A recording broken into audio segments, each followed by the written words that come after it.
Hey everyone, welcome back to the Banana Thumbnail Podcast, where we bring thumbnails to life to crush the competition. Today we've got something really cool to talk about. Absolutely. We're diving into the world of ChatGPT image prompts and how they can seriously elevate your AI art game.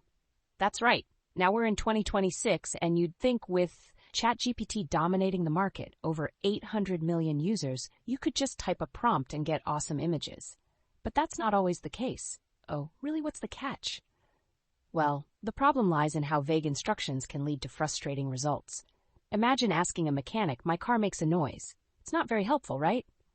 Yeah.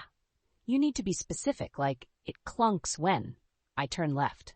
Exactly. With ChatGPT, instead of saying something like "cool car," you should say "shot on 35mm, f1.8 aperture, golden hour lighting." That level of detail makes all the difference. Oh wow, that's actually really interesting. So it's really about using the right words instead of just piling on more words. Right? And here's a pro tip. Always define your aspect ratio in your prompts. Even now, DALL-E 3 defaults to squares if you don't specify. Just add Nash R16:9 for YouTube thumbnails. That's a game changer. So what about fixing blurry results? I know that's a common issue. Great question. If you haven't checked out the new agent mode yet, you're missing out. It's like having a service advisor for your prompts. Instead of guessing what to tweak, it asks clarifying questions to refine the image. So you can just say what you want and it takes care of the technical stuff for you? Exactly. I've seen it boost professional output by about 3 times faster. No more tweaking 100 prompts to get a decent image. Wow, but it sounds like you still have to be careful, right? Definitely. If you switch directions too quickly in your requests, you could end up with a confusing hybrid image. Stick to one theme per session. Got it. Now, consistency is something you mentioned earlier. How can folks keep their style uniform across images? The dreaded style drift. This happens when creators get one great image and the next one looks completely different.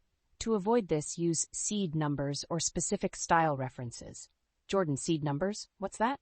Alex, they're like a fingerprint for your images. You can tell. ChatGPT to keep the seed from the previous image, which helps maintain similar composition across your art. Plus, be specific with your art style. Don't just say cartoon. Go for flat vector art, thick black outlines. That's such a simple fix. It really sounds like attention to detail is key. It absolutely is. And here's why you should use ChatGPT for commercial art. Better visuals can lead to a significant revenue boost. Some businesses have seen order increases of over 127% just by optimizing their AI art. That's incredible. So speed is a big factor too, right? For sure. In the past, you'd wait days for an artist. Now, with a good prompt, you can get a concept in just 15 seconds. That's money in your pocket. But I assume there are still some challenges when it comes to creating commercial art? You bet. Safety filters have tightened up. OpenAI blocks about 39% of edgy concepts, so you have to learn how to navigate around those filters to get what you need. So it's about being creative with your wording? Exactly.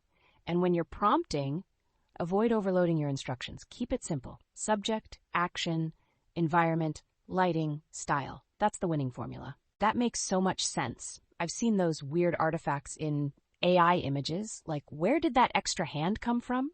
Right. About 45% of AI images have those oddities.